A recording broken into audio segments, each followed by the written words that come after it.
In the days when the word of the Lord was rare and visions were uncommon, Israel stood at the edge of a new chapter. There was no king in the land. The judges had passed. The people were restless, uncertain, and spiritually divided. But God was already preparing a faithful servant. His story began with a woman named Hannah. Hannah was barren and broken-hearted. Year after year she prayed at the house of the Lord, pouring out her soul in silence. In her anguish, she made a vow. If God would give her a son, she would give him back to the Lord all the days of his life. God heard her prayer. Hannah bore a son and named him Samuel, saying, "Because I asked for him from the Lord." When the child was still young, she brought him to the tabernacle and dedicated him to God. Samuel grew up in the presence of the Lord, serving under the priest Eli. But the house of Eli was corrupt. His sons abused their priestly office, and the word of the Lord was dishonored in Israel. Then one night God spoke. As Samuel lay down to sleep, he heard a voice calling his name. 3 times he ran to Eli, until Eli realized the Lord was calling the boy. Samuel answered, "Speak, Lord, for your servant is listening." And God revealed his message. From that night on, the Lord was with Samuel. Not one of his words fell to the ground.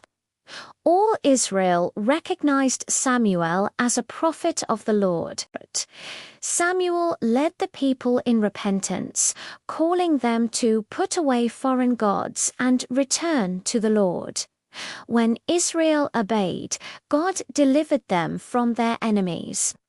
Samuel judged Israel faithfully all the days of his life.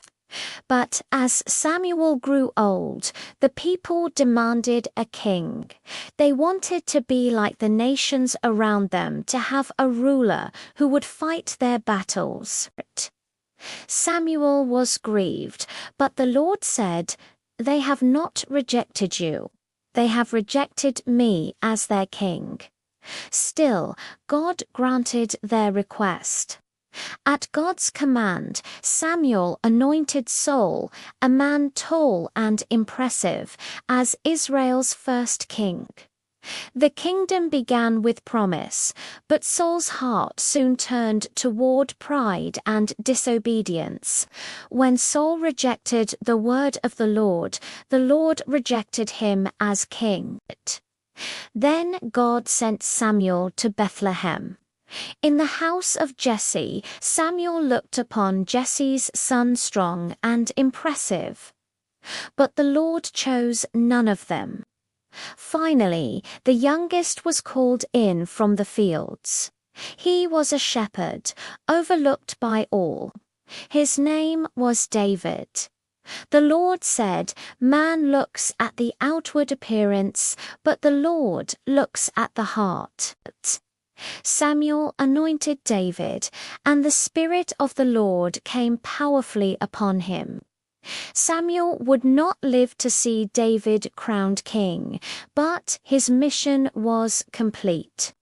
He was the last judge, the first prophet of the monarchy, and the faithful bridge between chaos and kingdom.